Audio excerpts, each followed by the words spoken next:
Hi, welcome to Maya's Reading Corner. Today we're reading Martin's Big Words, The Life of Dr. Martin Luther King Jr., written by Doreen Rappaport and illustrated by Bryan Collier.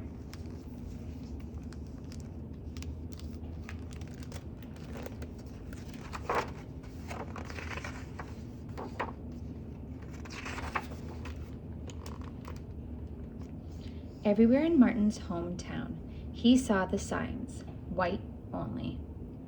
His mother said these signs were in all southern cities and towns in the United States. Every time Martin read the words, he felt bad, until he remembered what his mother told him. You are as good as anyone.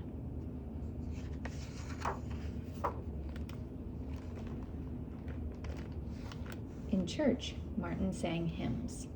He read from the Bible. He listened to his father preach. These words made him feel good. When I grow up, I'm going to get big words too.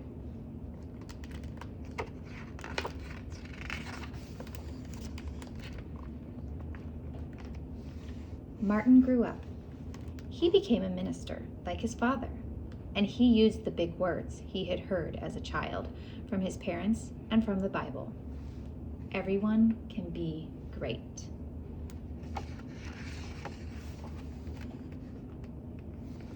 He studied the teachings of Mahatma Gandhi. He learned how the Indian nation won freedom without ever firing a gun. Martin said love when others said hate. Hate cannot drive out hate.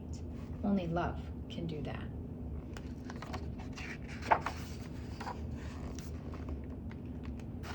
He said together when others said separate. He said peace when others said war. Sooner or later, all the people of the world will have to discover a way to live together.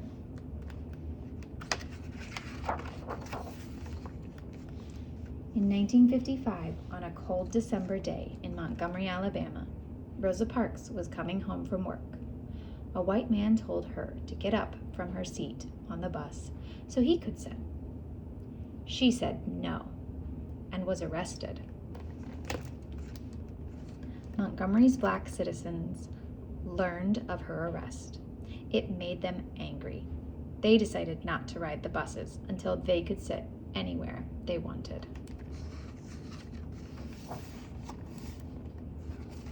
For 381 days, they walked to work and school and church. They walked in rain and cold and in blistering heat. Martin walked with them and talked with them and sang with them and prayed with them until the white city leaders had to agree they could sit anywhere they wanted. When the history books are written, someone will say, there lived black people who had the courage to stand up for their rights.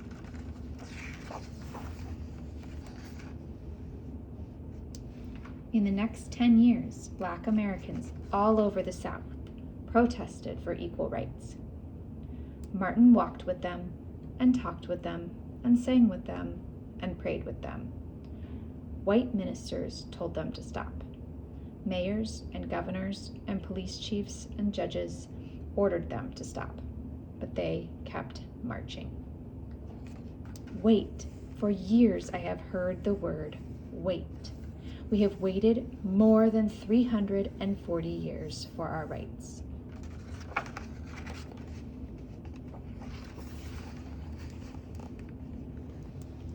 They were jailed and beaten and murdered. But they kept on marching. Some black Americans wanted to fight back with their fists. Martin convinced them not to by reminding them of the power of love. Love is the key to the problems of the world.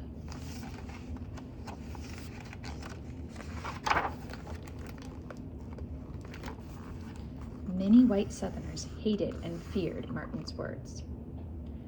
A few threatened to kill him and his family. His house was bombed. His brother's house was bombed. But he refused to stop. Remember, if I am stopped, this movement will not be stopped, because God is with this movement.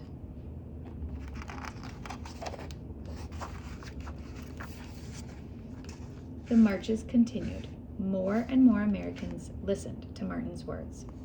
He shared his dreams and filled them with hope. I have a dream that one day in Alabama, little black boys and black girls will join hands with little white boys and white girls as sisters and brothers.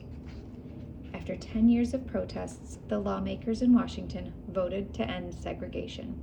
The white-only signs in the South came down.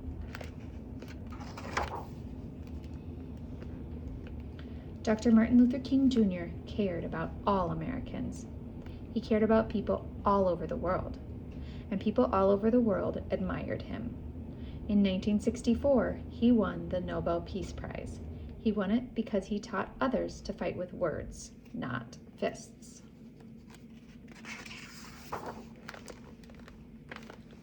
Martin went wherever people needed him. In April 1968, he went to Memphis, Tennessee. He went to help garbage collectors who were on strike. He walked with them and talked with them and sang with them and prayed with them. On his second day there, he was shot. He died. His big words are alive for us today.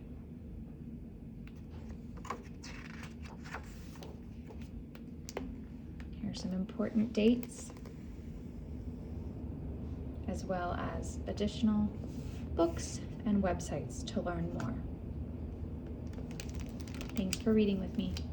See you next time.